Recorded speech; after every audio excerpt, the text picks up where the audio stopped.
Traveling the Vortex.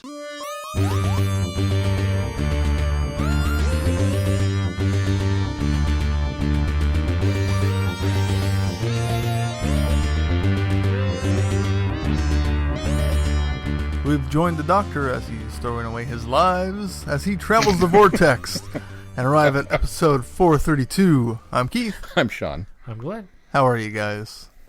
Good. How are you? Tired. Tired? Tired. Did you guys watch anything this week? We are halfway through Good Omens. And that's Wow, about you're it. trucking. I watched the first episode. There's only 6 episodes. Yeah. So Well, we're not really trucking. We've watched one a I guess night you've watched since 3, it came yeah. out. We watched the first episode. We actually watched it Sunday because I think it dropped on Thursday, and I've been putting off. Yeah. I've been putting it off because I'm reading the book, and Me too. I was just finishing up the book this week, and I'm 2 chapters away. Or actually, the other day I was like 4 chapters away from the end, and I thought I could surely safely watch the first episode without spoiling anything. Dun dun dun! I was wrong. No. Actually, I'm quite surprised how true to the book the first episode stayed. So far, I'm halfway through the book. I think I'm at page like 200. Well, you started before I did. Yeah. Well, yeah. I own the book. It's a good book. It's funny. It's sitting over there. Funny. I'm enjoying the book so far. It's gonna be read at some point. See anything else? I didn't. We went and saw Wrong Monster. Godzilla. What'd you think? I liked it. I've seen. I don't understand the complainers. I've seen 2 complainers, and the first ones are going, there wasn't enough, character development for the humans in this movie, and I just want to shake them and scream. Have you ever been to a Godzilla film? I bet they were the same ones that complained that there was too much humans in the last one. That's the other group that's complaining, and I can't. That there were too much humans in this one? I can almost see that. There is far more human plot in this movie than I was expecting. I heard there's hardly any. But let them fight. It's monster beatdown. Right? That's what I went to go see, and that's what I got. So I was pretty happy with it. It was just fun. And stay through the credits because there's. I kind of figured since Kong Skull Island that they're going to do the after credit stuff from here on out, or from then on out. I watched Godzilla 2014 last night, not for the first time, for the second time, but and thoroughly enjoyed it much more than the first time I watched it. Now I liked it the first time, don't get me wrong, but I just watching it again last night, I think got more out of it. I think I was able to pay closer attention to plot points and things like that, and what was going on. I felt pretty lost the first time I watched it, and so this time really was a lot clearer. Watch anything else? No, that was. Yes, but no, that was pretty much the only one worth reporting on. Finally got around to watching Venom. That was a fun movie. Really? Good. It was a fun movie. I thought it got a little too silly for its own good, but I think you guys put me in the right mindset when one of you said Tom Hardy seemed to be the only one that was taking the movie for what it was, who wasn't taking himself too seriously, that got into the role the way that he should have gotten the role. Tom Hardy was the only one who was aware he was making a comedy. Yeah. And I really enjoyed it. It was a lot of fun. It's not a great movie. No. It's not a great movie by any stretch of the imagination. But it made me excited for a sequel, and it made me excited for them to figure out a way to get Venom more embedded in the Spider-Verse. So, anything else? The best line, "Jump, Eddie." Yeah, I thought that they carried the symbiote a little too far with some of the dialogue, but it was fun. Let's move on to news. Well, the BBC shop, supposedly, I haven't been able to look into this too deeply. According to DoctorWhoNews.net, the BBC shop is going to make some Classic Who DVDs available to the U.S. on a made-on-demand format for some re-releases. So the first batch of the Time Meddler, the Crotons, the Three Doctors Special Edition, Planet of the Spiders, and the Sunmakers are going to be released on June 25th. The next batch will come out on July 9th and will include The Invasion of Time, Frontios, Mark of the Rani, Happiness Patrol, and the TV movie, the special edition. You can pre-order them now. These are they with the U.S. packaging, or is it different it's packaging? all U.S. Oh. It's basically the original releases that came out. They're remaking. You know what that tells me? That tells me either A, the Blu-ray for those particular seasons is planned way down the line, and they want to keep fans happy, or B, they maybe aren't doing as well with the Blu-ray and think that maybe they won't do some Hartnell and some other series on Blu-ray. Or, and this is my most likely scenario, is that they are trying to get a handle on the exorbitant amount of price gouging that's happening on new and used copies of DVDs of the U.S., because you don't find that in Europe. In Europe, you can pretty much find everything that you need used in a pretty legitimate price range. But here in the U.S., when you're trying to get a hold of some of these DVDs, they're just astronomically priced because they're so rare now. Curse of Fenric. Yeah, I think that's what they're doing is presumably is that they're trying to get a handle on the market so that fans can get a hold of some of these discs they may have missed. Well, and for the most part, I mean, Planet of the Spiders is $25, as so is the Three Doctors. How much is Time Meddler? $20. So much. That's what I need. And the movie is $25, and The Invasion of Time. The rest is $20. There's only 2 in that batch that I need, so woot. Yeah, so now you can pre-order them. Well, that's what I'm going to do. There's unfortunately none in that list that I need, but I need Time Meddler, and unfortunately I missed the Three Doctors when it was out. That's special edition. This is a special edition, Okay. yeah. That's probably what I would have picked up anyway. Cool. I'm excited about that. Yeah, that's some pretty exciting news. I'll be able to affordably buy Yeah. some of the discs that I'm missing.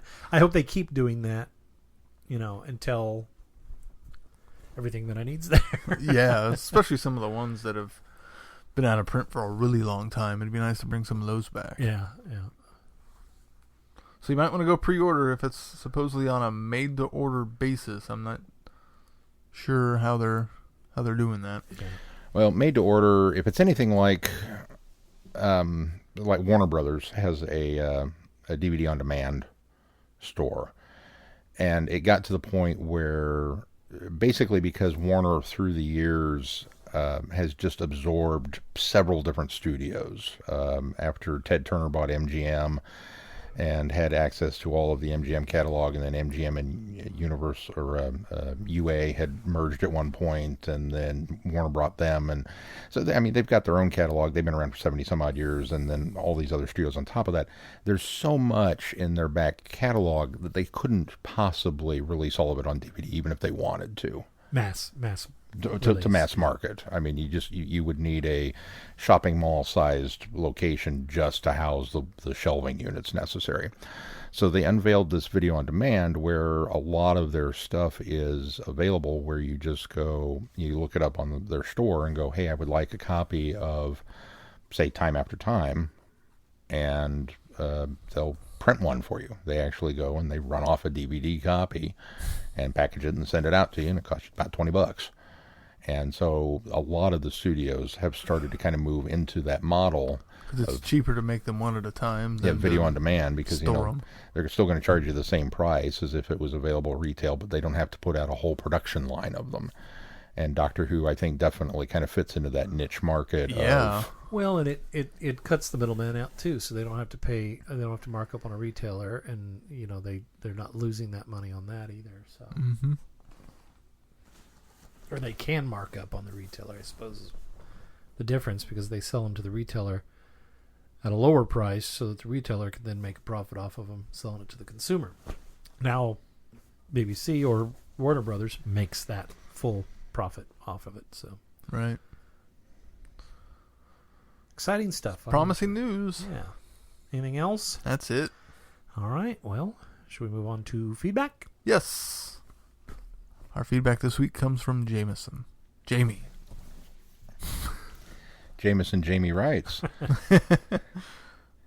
episodes 101 through 105. So yeah, congratulations on 425 plus episodes. And yes, after hearing about Disney, Star Wars, Star Trek, Muppets, gutters, light bulbs, garage sales, the intricacies of Sean DVD collection, etc., live long and prosper is entirely acceptable. Especially when you break mid-sentence for the Muppet News flash music. Moving on, episode 101 in season 3 of the Sarah Jane Adventures. Again, not much to comment on since I haven't watched them. However, I do have some comments on Mona Lisa. First, of course, Leonardo ran out of paint. He was painting 7 in rapid succession. Human Mona Lisa doesn't look right because she's a fake. Also, the Titan Comics 8th Doctor miniseries has a similar thing in Josie Day and the anime particles. I think that's what they were called. So it's not quite as outlandish as it first seems. As far as the Slitheen go, they're not my favorite villain by a long ways, but they're not the worst. Absorbalav, Max from The Long Game, Fear-Her, Cavemen, the Vervoids, Creature from the Pit, etc. I'm glad they haven't reappeared in Who proper. And with Sarah Jane, it is a kid show after all, and the Slitheen come across as very juvenile, so take it as it is. On a side note, when discussing the snowmen, which I'll discuss in detail later in this feedback, the nanobot snowmen is an interesting idea. As you know, Ian McKellen was just voice, no motion capture, and Richard E. Grant, who is apparently going to star in Star Wars The Rise of Skywalker in some undisclosed role, did all the heavy lifting. I'm curious, and I'll probably get there, but did any of you expect or deduce the return of the Great Intelligence? Nope. It was quite a shock. Episode 102. Has Doctor Who appeared... I apologize, I just had a message come in that covered up his feedback. Out of the way. Stupid phone. Episode 102. Has Doctor Who appeared on the covers of popular magazines like TV Guide or EW since 2012? I don't follow those kinds of things, so I'm a little curious. I don't know. I don't follow those kind of things either. I don't know I'm either. sure they probably have. I think they did with Jodie's return. Or with Jodie's announcement and stuff like that. Yeah. The Invisible Enemy. I wasn't overly thrilled with this one. I know. I'm sorry, Sean. Jameson, we're going to have a fight later. K9 was fine. Leela and the Doctor were good. Maybe it's the Fantastic Voyage spin that I didn't care for. The same reason I'm not a huge fan of Into the Dalek. The idea of the swarm is fine. I don't really mind that. I just didn't care for it. On a side note, Big Finish did a sequel prequel to this and Revenge of the Swarm with Seven Ace and Hex. You'll get there eventually. John Leeson does return as the voice of the Swarm, so there is that. It was okay. The part of the Hex arc that accompanied it wasn't the greatest, but as I said, you'll get there. So the Sunmakers. I enjoyed this one more than I expected. The sliminess of the company men is glorious, as is the Gatherer Hade's no-towing to the Collector, and all the synonyms of Your Highness. Yes, it's essentially an anti-taxes story, but it's still fun. The Doctor is really good here, as are Leela and K9. It's just a fun episode. Episode 103 and more novel reviews. I take issue with Sean's comments on the 8th Doctor audio that reveals the Doctor saving companion rooms. The audio he's thinking of is Relative Dimensions, and the issue I have is when Sean says it's part of the 8th Doctor Adventure series without being part of the series proper. Relative Dimensions is part of the series proper. It's release 4.7. The one he's thinking of that's not part of the series proper is An Earthly Child, which reintroduces Susan and introduces Alex. The saving of the companion bedrooms is cool, but I felt the need to issue a correction. Jamie is right, which of course we will cover later this episode. You talked briefly in relation to Dr. Phil's audio about the jarringness of audio doctors aging. Yes, Tom sounds old. It's more noticeable in some scenes than it is in others. For me, because I've been in this watch-through for so long, that'll be weird as how young Davison and Colin will sound on TV because I'm so used to them on audio. As of today, April 14th, we're a little behind, I have only 12 more episodes, 3 serials, and I'll have watched all of Tom Baker's Doctor Who, including the VHS version of Shada. It's taken me almost 4 years, but I'll have that milestone under my belt. So I haven't read Apollo 23. It sounds like a good read, though. Nice to hear that Sean finally found something he liked. Granted, he did like Only Human. The one thing that strikes me about this is the short change of... is that short of a location change in the absence of the Master, you essentially have a retelling of the Mind of Evil. Not that that's a bad thing. But tell me I'm wrong, please. Listening, it sounds like a cross between Mind of Evil and Ambassadors of Death with Eleven and Amy. Yeah, I can kind of see that. Of course, I don't think I'd seen both of those at the time I don't think we'd gotten to either of those, actually, at the time that we reviewed that one, but maybe not. Keith, you are absolutely right. Touched by an Angel is amazing. It was one of the first Doctor Who novels I read, and I go back and reread it every once in a while. It's just that good. I didn't really have any issues with it. Granted, 11 isn't my favorite Doctor, and I wasn't as steeped in the lores when I first read it, and I haven't watched any 11 in ages, so my most recent reading wouldn't have caught the things that you caught. The Angels translate to audio surprisingly well, at least depending on the author. Fallen Angels, Disc 1 of Classic Doctor's New Monsters, is a masterpiece. True. The Side of the Angels, from Doom Coalition, I don't remember well enough, plus it had a lot going on besides them. Episode 104, The Master Archive. I enjoyed both of these stories. On Brenda's feedback and Sean's comments on Touched by an Angel, I do find that the new series novels are more simplistic, quicker reads that tend to zip by. Meanwhile, the classic series and Wilderness Years series, like The Eighth Doctor and Virgin New Adventures, are slower reads that are a little harder to get through. Oh, there's some excellent ones in there, but on the whole, the novels featuring classic Doctors take longer to read than novels featuring the new series Doctors. The Time Monster. I've seen reviewers who don't seem to care for this one. I, on the other hand, find it an enjoyable story featuring Delgado at some of his best. Pertwee does quite well in this one. The Brig and unit get things to do. Joe does well. It's just an all-around fun story. I really enjoy Benton. For some reason, I never warmed to Yates, even before his betrayal. Benton is just an all-around fun character. Dust Breeding.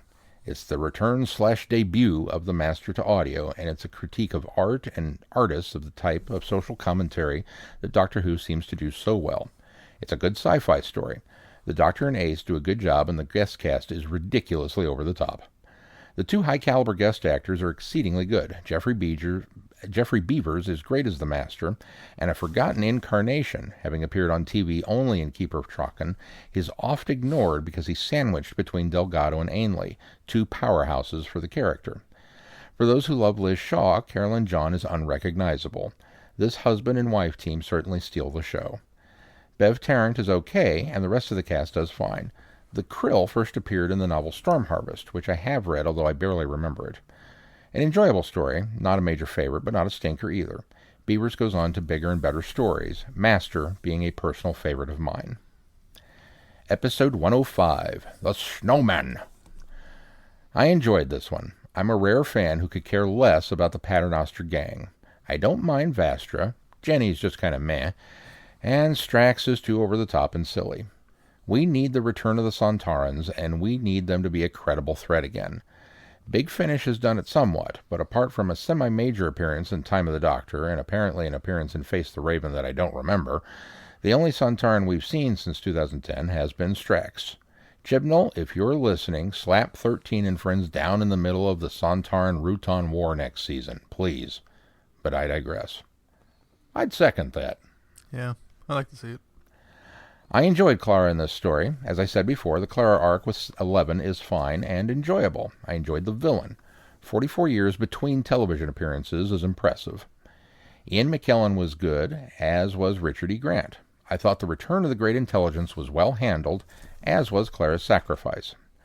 I was surprised in the feedback section when Jessica accurately predicted name of the Doctor, although I think she used the term clones. I was shocked, considering that thus far in your podcast you guys have spouted wild speculation that doesn't usually come true, or is only partially correct. Remember, I'm looking back on these with hindsight, having watched ahead from the show's perspective. I will give, I think it was Glenn, props, though, for predicting River as the impossible astronaut. Again, I was pleased that you were able to predict the return of the Great Intelligence for Series 7B, even though Ian McKellen didn't return. As for Chrissy's theories on Clara, inventive and imaginative, but not what ended up being. Oh, and congratulations to Keith on achieving amateur status. Yes, I realize this is late, and you've probably ranked up at least once in the last 6 years. At least I hope you have. What was your next rank? I can just see it going newbie, novice, amateur, Padawan, apprentice, etc. I don't think we ever thought it through that thoroughly. I think we'll have to crown you Padawan today. Then. I think I'm beyond Padawan though. In our time. Sorry, we've got to go in order, Keith.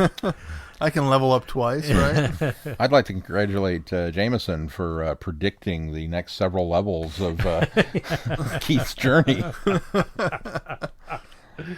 How many doctors have you guys met? I know at least Sean's met McGann, all of you have met McCoy, and I think all of you have met Davison. Hartnell, Trout, and Pertwee are impossible. Have any of you met either of the Bakers or any new series doctors? Keith's We've met Colin. Matt Smith. I've met Matt Smith. But not David Tennant yet. Not David Tennant. We met Colin Baker. We've all met Colin. Wichita, Time Eddie. We met, Davison, and we met McCoy a couple times. And then you've met McGann. Yes, That's it, I believe. Yeah, we've all met 5, 6, and 7. Yeah, no Capaldi, no. Nobody's met 4, which is going to be very, very difficult because he doesn't travel. He travels, he doesn't fly. Yeah, he doesn't fly. I stand Although we corrected. do all have autographs from him because Sean was a very wise man and sent them off to him. So.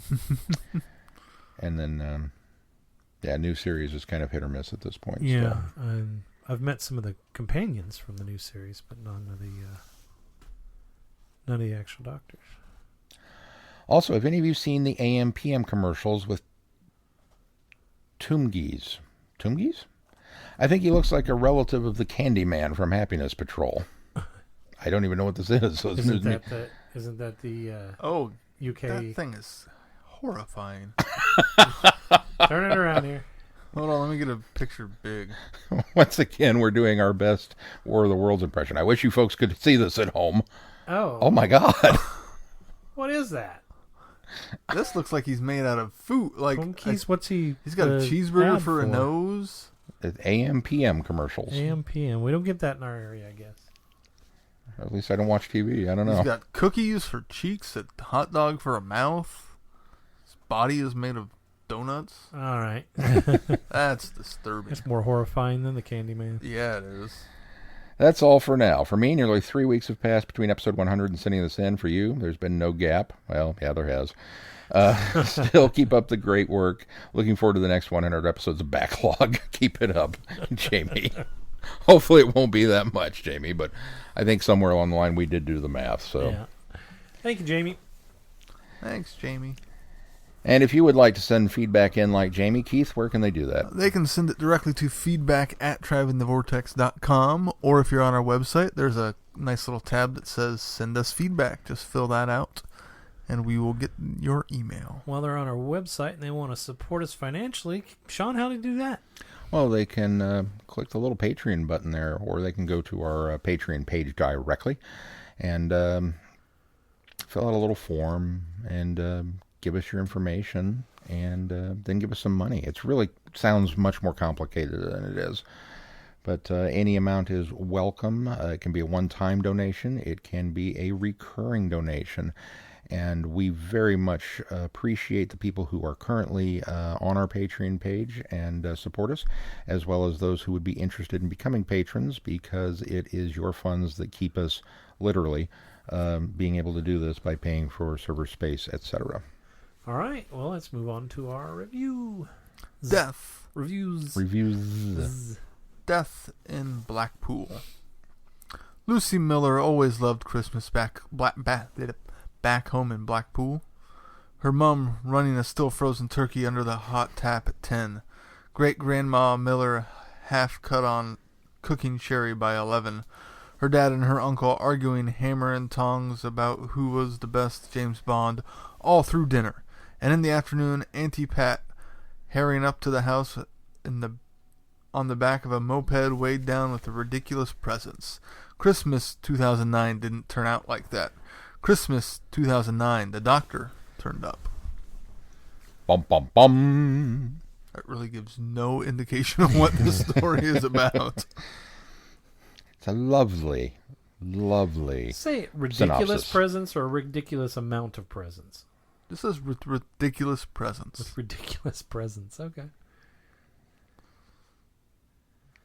I imagine Auntie Pat was the type that showed up with the jumpers that had the candy pouch in them. Do you remember those? They literally had pictures of gumball machines on them, and then there was a pouch that was sewn on the inside so that you could put money in the top part of the pouch, and then you would lift a little flap and a gumball would come out the bottom of the pouch, but it was a sweater. No idea. Nobody remembers those? They were horrifying, but I totally think that's an Auntie Pat present. It's not that I've forgotten those, it's that I've never ever even seen those. I don't know what you're talking about. Look it up. It was a thing. Yeah. But yeah, Auntie Pat would have given you one of those. This was okay. It was kind of a downer. Yeah. I mean, it's a downer purposefully, so I give it that, but it just, I don't know. I think maybe my problem with it was I was a little tarnished because it's a Christmas story, but I'm listening to it in June. I thought Christmas is good anytime, Glenn. No, Christmas is never good until September. September, I'm getting into the Christmas spirit, not June. June doesn't work. Sean's mentioned this before. I don't like Christmas after Christmas. Once Christmas is come and gone, I'm done with Christmas until next September. No, so I mean, it made me long for Christmas a little bit, maybe. I have to apologize. When I booted this one up, because I remembered the story. I'd forgotten the setting. And when I booted it up and they started with the whole, drunk Santa Claus and singing carols, and I went, "It's Christmas!" I was going, what is... Oh, yeah. Oh, Glenn's going to be so mad at me. Well, and then I was crossing my fingers going, maybe he'll just get in the mood early this year and I'll have to suffer. It was kind of both. When I started, I was like, dang it, Sean. And then by the end, I was like, oh, I kind of want Christmas.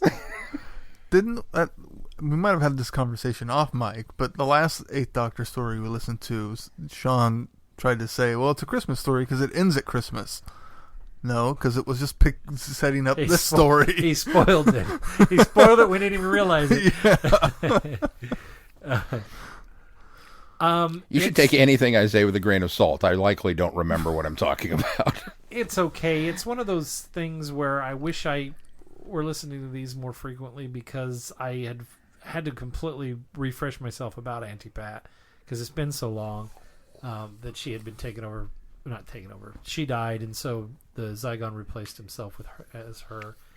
The other thing that I had a difficulty with was they were going to go to Christmas, and she was going to have a regular Christmas. But then later they're saying, well, she's already there because she technically hasn't left yet. And I kept thinking that's weird that she would decide she's going to go be there while her other self is there as well. Yeah, that was kind of odd. They do let you know that she realizes that she's not left yet either. So it.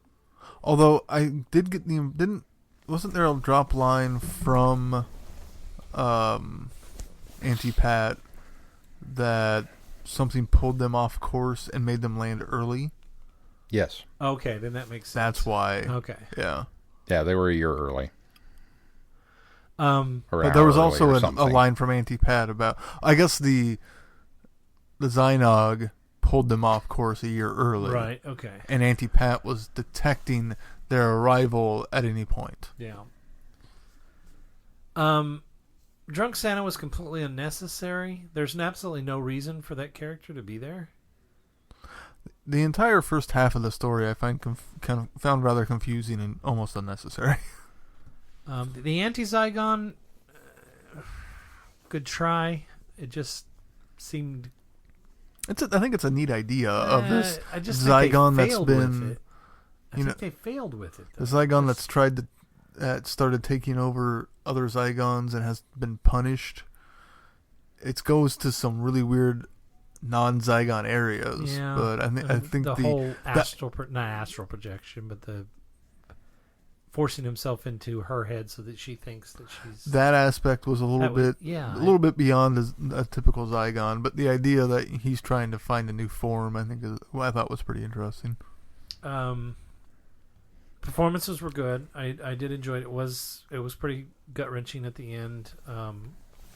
And this, I guess maybe this also wasn't the way that I wanted to see Lucy Miller leave the story. Well, my problem is I I have some foreknowledge, knowing that this is the beginning of a season, and I don't really believe this is the end of Lucy's story. Well, I don't think it is either, because they announced it. What's her name? Sheridan Smith. It's reprising her role as Lucy even once again later. So. Yeah, but they also said that those stories were set earlier in the timeline. No, that's true. That's true.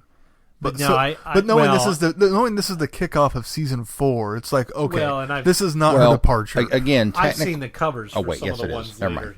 I've seen the covers for some of the ones later in the season. And knowing one of the episodes later in the season is called Lucy Miller. Yeah.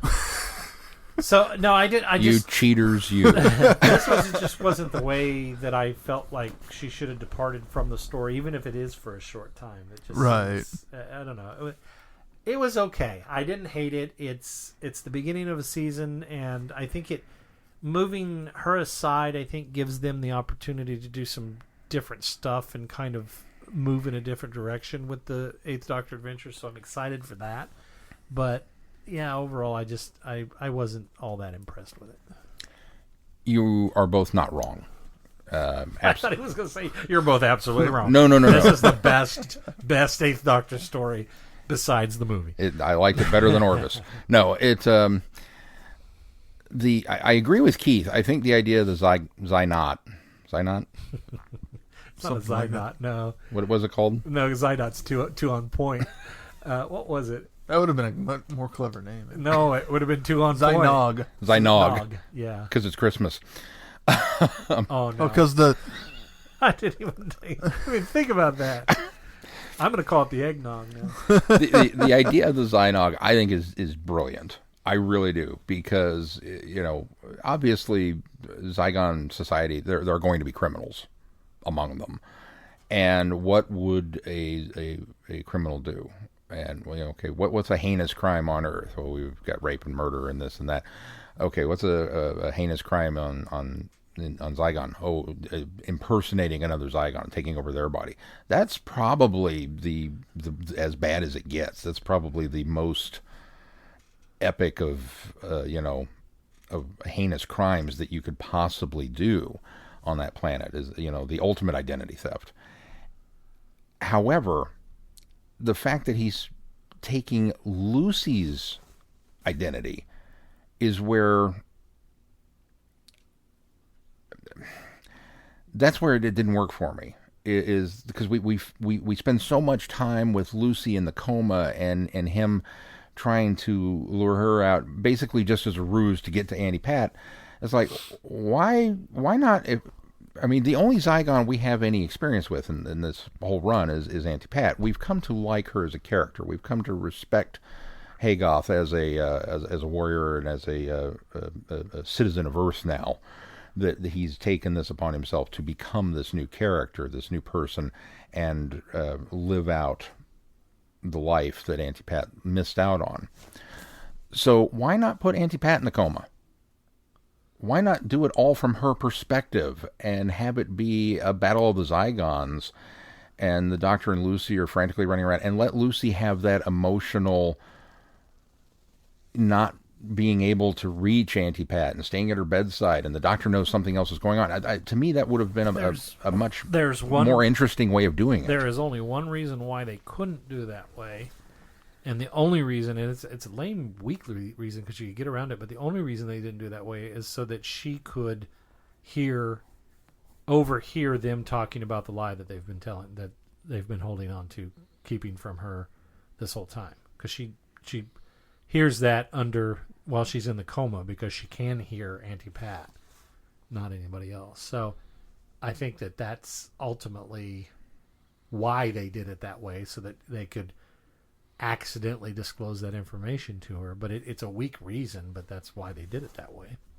And I think there's a million other ways they could have revealed that, lie or otherwise. They could have had her accidentally hear it from somebody else. They could have just discovering the fact that could have told her. Although was she going to believe the eggnog, or is she going to believe her own ears? Even just if Auntie Pat is the one in a coma, just discovering, oh wait, she's not human, is enough to, what did you do, and to confront the Doctor, and there's plenty of ways. Yeah. So Also, the doctor just cold-heartedly injecting the eggnog with the solution. you have to just stop calling him that. seemed very out of character. Right? He's the one that did it, right? I mean, he Nope. figured out what Auntie Pat was doing. Did she do the injection then? Yeah, because Yes. she knocked The doctor. the doctor with out. the sedative. Yeah. So she had injected herself, so Yes. that when the Zynog had infiltrated her, then he would be dying when he. Okay, Right. No, Yeah. that's a little better. Yeah, Doctor's still He was talking about Relatively finding an antidote. blameless. Yeah, he was talking about an antidote, but Okay, there wasn't enough time. I didn't follow that, but now that makes sense. There's a lot of the story that was just kind of hard to follow.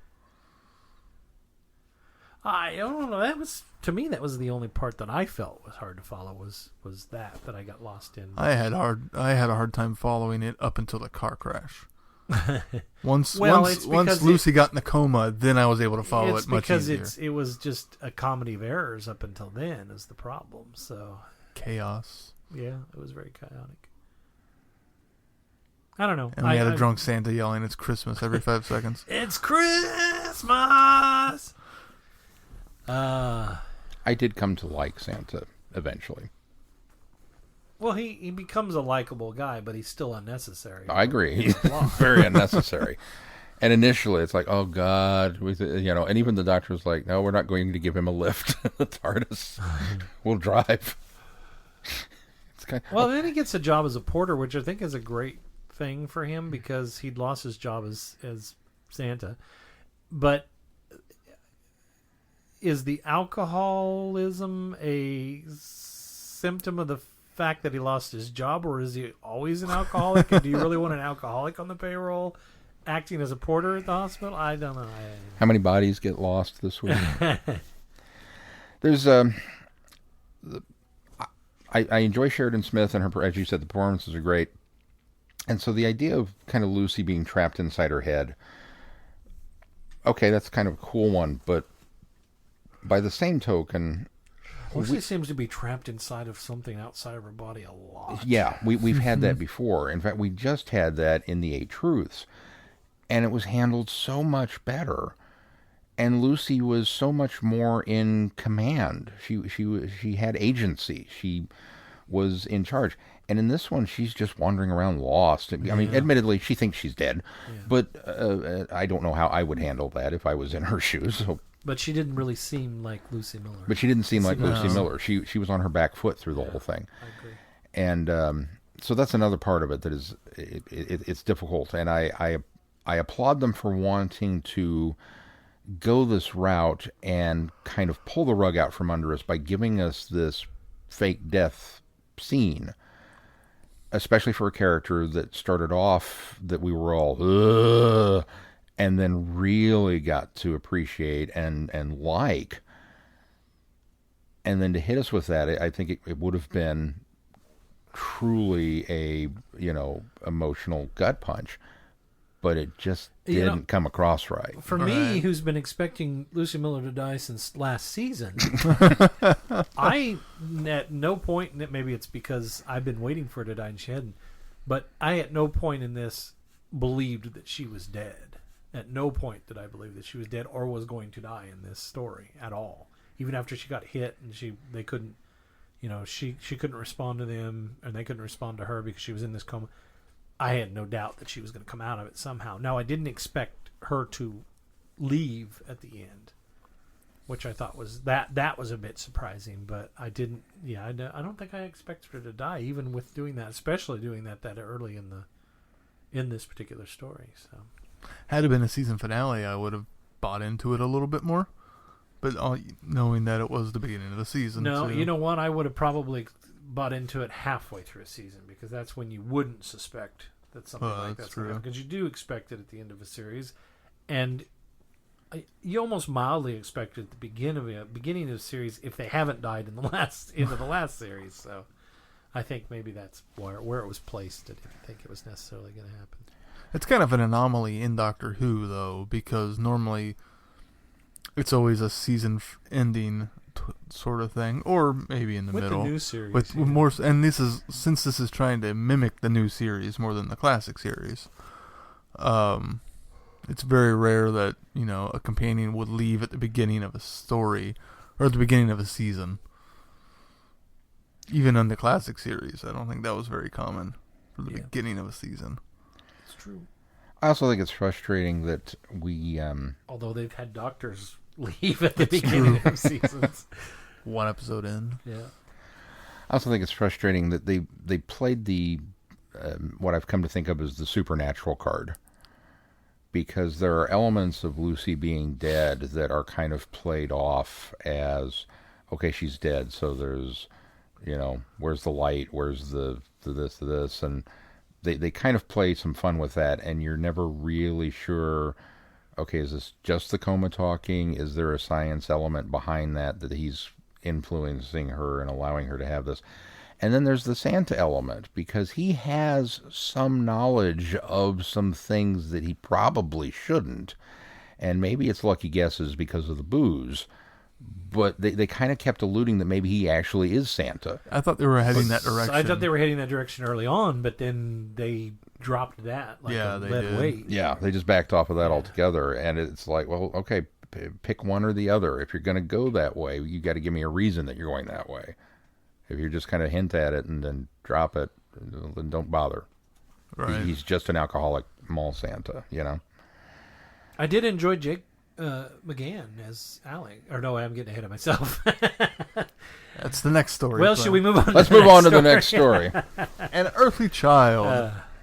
30 years on from the Daleks' invasion of Earth, the scars still haven't healed. The survivors inhabit the world thrown back 200 years.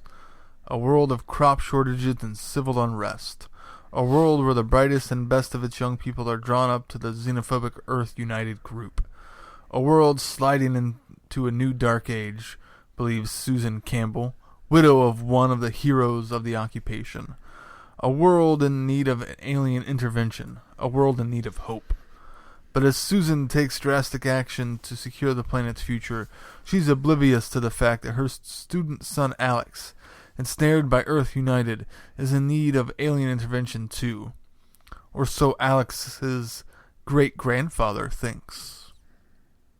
This is the one that gets a bump, bump, bum. Yeah, I thoroughly enjoyed this one. Yeah, it was good. It's kind of middle of the road. The plot is middle of the road. Yeah. The bump, bump, bum is for the character development and the performances. And reuniting Susan with the doctor. It was exciting to get Susan back, reuniting her with the doctor, being introduced to his great-great-grandson. I think it's just two greats. One great. Great-great-grandson. Great-grandson. Great-grandson. Yeah. Great-grandson. She's grandfather. So. Right. Well, she's granddaughter. But not great-granddaughter. So, yeah. I thought it was really exciting listening to, what's happened to Earth in the time since the invasion. Was it exciting or was I thought it it just was interesting? Okay, interesting. Okay. Fascinating. The xenophobia that's taken over the world. That was cool. I like that concept. And it's not one that you normally get. And throwing it back into the Dark Ages. We tend to usually think that once the Doctor has come and, instigated a rebellion that throws off the yoke of oppression of some spacefaring monstrosity, that, okay, good luck to you, you're going to rebuild. And then he flies off and they rebuild. And to come back to that, and on Earth of all places, and find that no, not only did that not happen, we're sliding further and further back into the Dark Ages, that they're xenophobic, that they're science-phobic, that they're this, and this. And they were Luddites. Yeah. I mean, it's just, wow. Well, how infrequently do we come back to those sort of situations? Yeah, not very at all. That's one of the part of what I really enjoyed about it, is it's revisiting, the consequences of what has happened. And yes, the Doctor helped free them from the Daleks, but what happened to them after the fact? And we so rarely get to revisit any of these places and find out, have they recovered or have they started slipping into a dark age? That was just fascinating to me the entire time. I think the thing that I struggled most with, though, is for a character that got so shifted back in the day, Susan, starting out as being something that they intended, and then ended up making her damsel in distress. Big Finish so could have picked up the torch and said, "Okay, we're going to give her some heroic moments, some big, some big bold things to do with this character," and she was damsel in distress the whole story. Yeah, it was nice to have the reunion. It was nice to, but she's certainly vocal about we can't slip back, but then when she decides to do something, she screws up and reaches out to, some menacing force. So I don't know. I felt like I wanted a little more heroism from her, especially how she was treated in the classic series.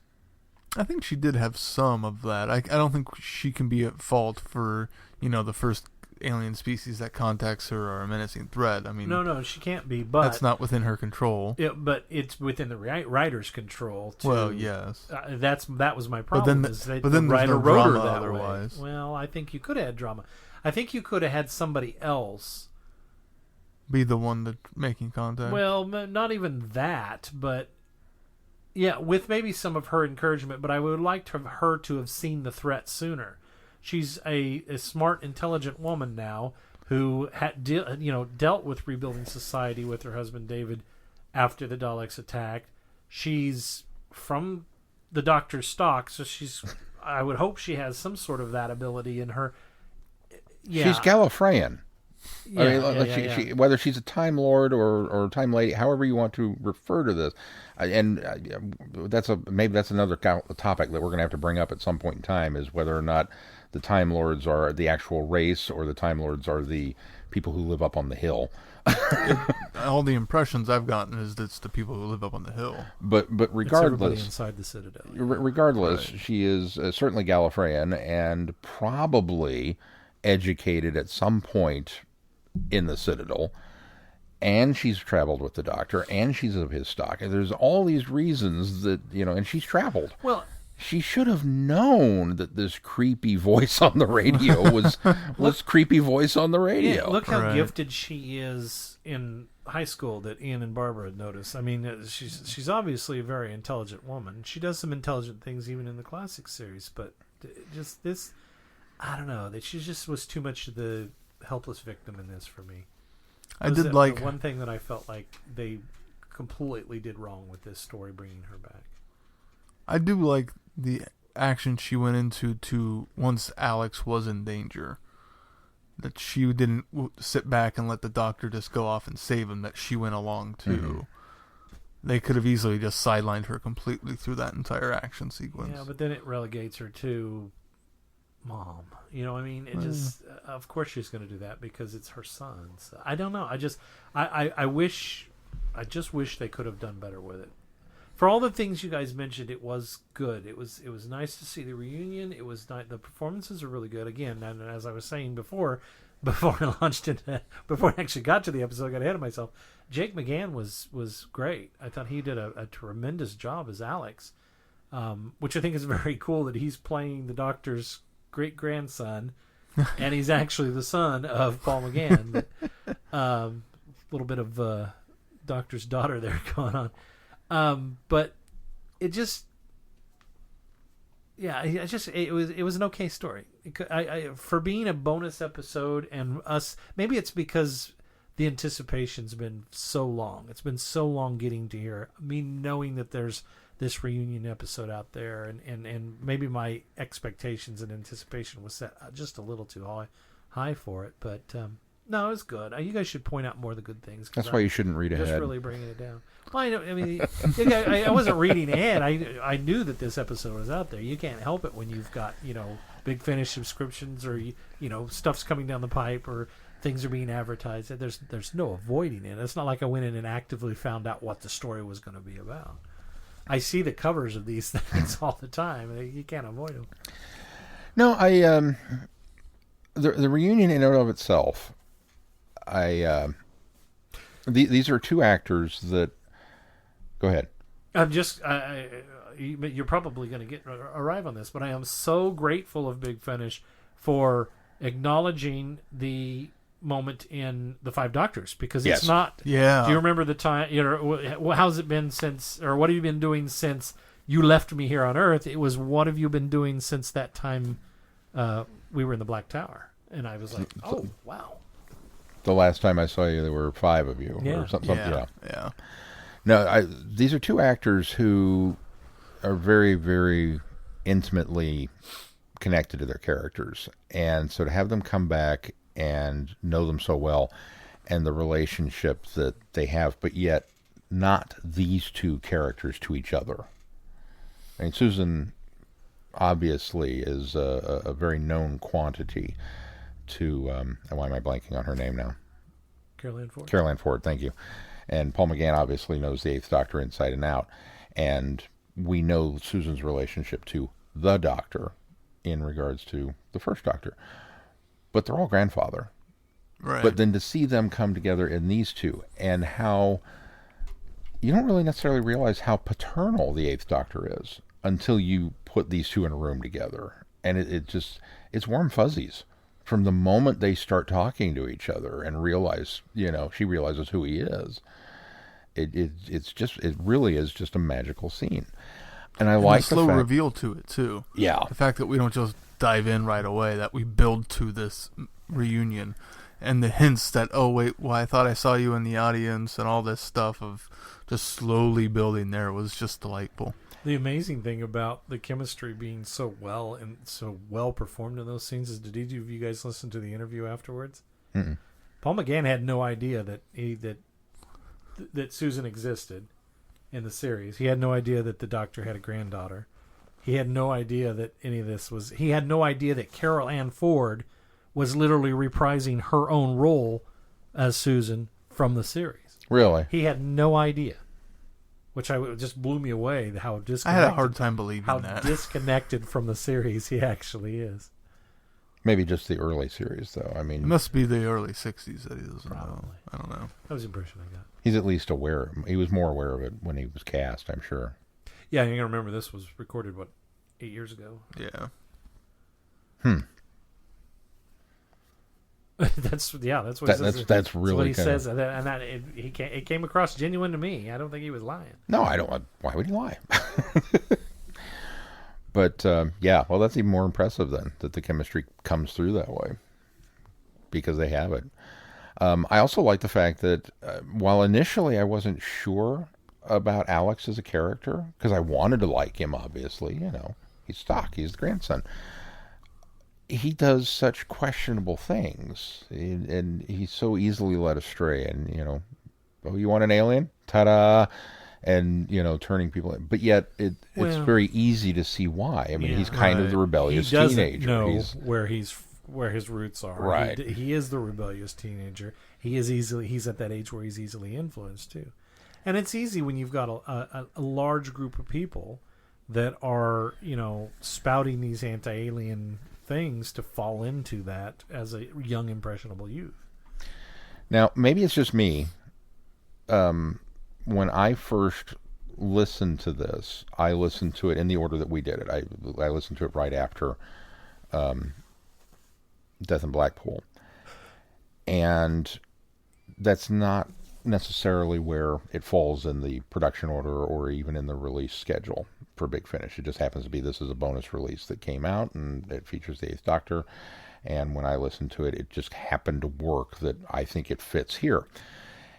And on second listen through, I'm even more convinced of that, because coming off of Death in Blackpool, where Lucy has left him, and we've had this whole episode dealing with family and Lucy's connections to her family and how important that was to her, and Auntie Pat and her connections to Lucy and family and how important that was to her, and the Doctor seeing all of this and experiencing all of this. In my mind, in my personal headcanon, he is now left and he's alone, and he's dwelling on that, thinking, I should go visit Susan. And it just, in my mind, it naturally led right into this. I think Big Finish indirectly qualifies your suspicions, because at least on my copy of Death in Blackpool, I had a trailer for an earthly child. Oh, really? Really? Yeah. So, yeah. Well, serendipity strikes again. So whenever I downloaded that from Big Finish, that was how they had intended for it to be released. So well, and you're not the only one. Tetrap, the discontinuity guide, lists Death in Blackpool, Unearthly Child, and then whatever the next Eighth Doctor main series 4 adventure. Huh. Well, good. I'm glad the fandom agrees with me because it's not. I mean, production number wise and everything, there isn't really. There isn't one, and it's well, you can't because it was a bonus feature for the main read series. Season 4 1A.